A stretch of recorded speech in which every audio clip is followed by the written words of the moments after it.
او حضرت اسماعیل علیه السلام لکه څنګه چې موږ تاسو ته مخکې ویلي بیت الله تعمیر 15 ځله شوی یو ځل د بیت الله تعمیر حضرت آدم علیه السلام کړی او بل ځل د بیت الله شریف تعمیر حضرت ابراهیم علیه السلام کړی او په دریم ځل باندې د رسول الله صلی الله علیه وسلم د بعثت او نبوت او رسالت د مخکې چې کله د پیغمبر اسلام عمر مبارک 35 کالو هغه ډېر کې شوی او څلورم ځل د دې بیت الله شریف تعمیر حضرت عبد الله ابن زبیر رضی الله تعالی عنہ کړی او پنځم ځل د دې بیت الله شریف تعمیر حجاج ابن یوسف کړی هغه نه بعد بیا د بیت الله تعمیر نه شي هغه تعمیر باندې دا بیت الله اولاد د دې تعمیر دومره شوی نو کله چې آدم علیه السلام د بیت الله تعمیر وکړو او بیت الله په خپل ځای باندې برابر ولاړ نوح علیه السلام چې راغی خپل قوم ته دعوت ورکړو هغوی نه منله الله پاک د عذاب راوستو عذاب راغی دومره خطرناک عذاب راغی چې اوبه راغلې سیلابونه راغلل او هغه سیلاب غرونو ته وخوت دومره غټ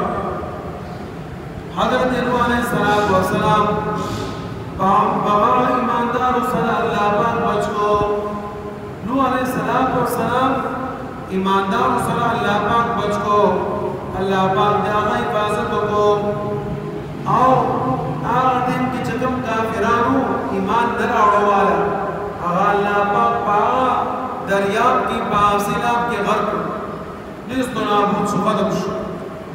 یا دریاب په زمانه بیت الله شریف تعمیر متاثر شو پړ شو تاسو وګورئ چې کله باران راشي نو باران ځان سره خاور راوړي او لاندې لارې ټولې چې دی بیا د شګو ډکې شي نو خطرناک غټ سیلاب چې هغه کله راغی نو بیت الله شریف په خاورو کې ټول ډوب شو حضرت ابراهیم علیه السلام بیا ځکه د بیت الله شریف تعمیر ابراهیم علیه السلام په یو ګټې باندې ولاړو په هغه ګټه باندې به ابراهیم علیه السلام د مصریتوب کار وکړ او اسماعیل علیه السلام به د بلبې جوړولو او د سیمټو او د خاورې او د خړې جوړولو کار د دې پلار او زوی نه علاوه بل څوک نو چې هغوی دا تعمیر کړی وی دا پلار او زوی دواړه ابراهیم علیه السلام چې په کوم ګټې باندې ولاړو هغه ګټه د ابراهیم علیه السلام تابع وه تابعدار هغوی به دومره غټ کار کوو لکه نن سبا چې تاسو لیدلي موږ د اوسپنې یو لفټ جوړ کړی چې هغه کته کېږي بره کېږي او موږ یې کته کوو بره کوو یا په بټن هغه ګټه چې کوم ده بیت الله شریف کې اوس هم پرته ده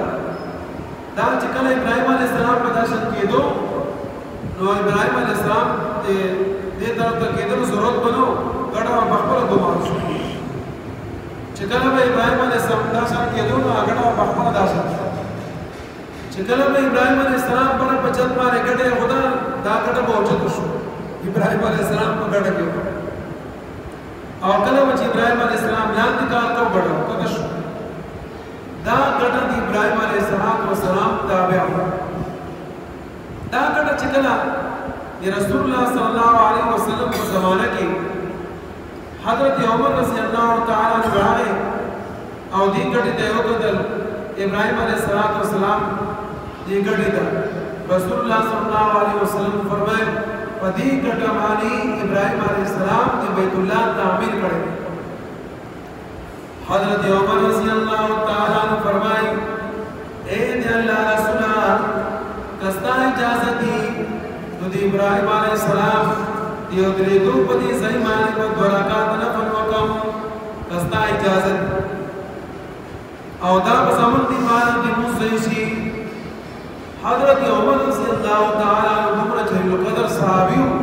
دی رسول اللہ صلی اللہ علیہ وسلم چې قرآن کریم کی 21 ځایه حضرت عمر رضی اللہ تعالی بچبی اٹھ کے راغلے اللہ قرآن چوکڑے دے نازل کرے اللہ پاک فرمائے وَاتَّخِذُوا مِن مَّقَامِ إِبْرَاهِيمَ مُصَلًّى وَلِسَيْتَاسُ مِن مَّقَامِ إِبْرَاهِيمَ